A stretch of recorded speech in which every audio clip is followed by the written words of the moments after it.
Rubbish কথা বলবেন না আমার সাথে রাবিশ কথা বলবেন না। আমিও দেখেছি অফিসারদের হাতে অস্ত্র ছিল। অবশ্যই ছিল। আমি কি অন্ধ মানুষ?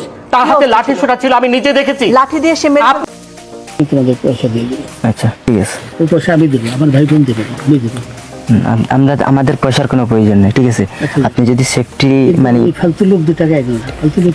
আমি এই দেশে এত কষ্ট করে এসেছি কি বাংলাদেশে ফেরত দেওয়ার জন্য? জি না জানে না। আচ্ছা ঠিক আছে।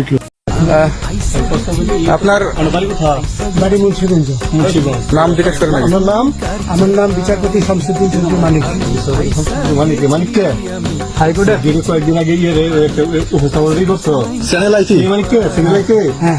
সেই মানিককে নাম বলে বিচারপতি মানিক বাড়ি মুন্সিগঞ্জ। আপনার পিতার নাম? পিতার নাম মরহুম আব্দুল হাকিম চৌধুরী। আব্দুল হাকিম চৌধুরী। গুড। আপনি এই যে পালাইতেছেন কেন বলেন? ভয়ে পালাইতেছি। কার বইয়ে?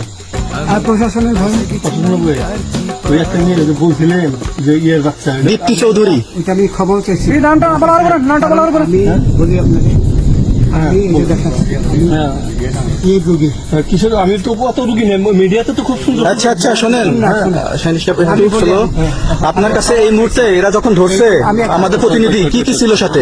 আমার সাথে কি কি ছিল এটা বলেন। আমার সাথে ছিল ব্রিটিশ পাসপোর্ট, বাংলা পাসপোর্ট, টাকা আর কটা ই কার্ড, ডেবিট কার্ড আর ইয়ে কার্ড কি বলে।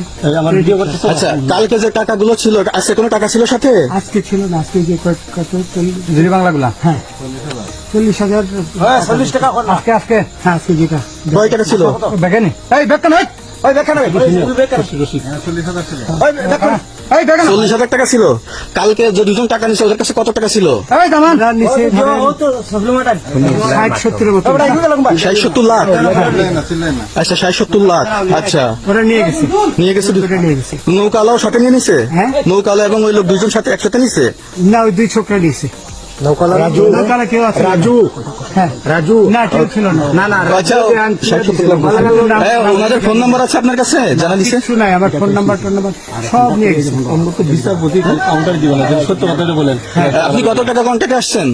আমি 15,000 টাকা ওদের বলছিলাম, ওইটা আমি দিছি। কিন্তু পরে এই 2 ছেলে আমার মাইরা ধইরা এই মাইকটা কোন জায়গায় মারছে ভাইয়া? বর্ডারে আনিয়ে মারছে না ভিতরে, তারের ভিতরে, ইন্ডিয়ার ভিতরে? ইন্ডিয়ার ভিতরে। আমরা তো ইয়ের নামে আমাদের বাংলাদেশের অনেকের নামে আমরা অনেক অন্যায় করছেন, জুলুম করছেন, এটা সঠিক? আমি জুলুম করি নাই। আমি আচ্ছা এগুলো আইন প্রক্রিয়া চলবে, এগুলো আমরা কিছু কথা বলতে পারি না। চলেন ভাই, বিচারপতি হিসাবে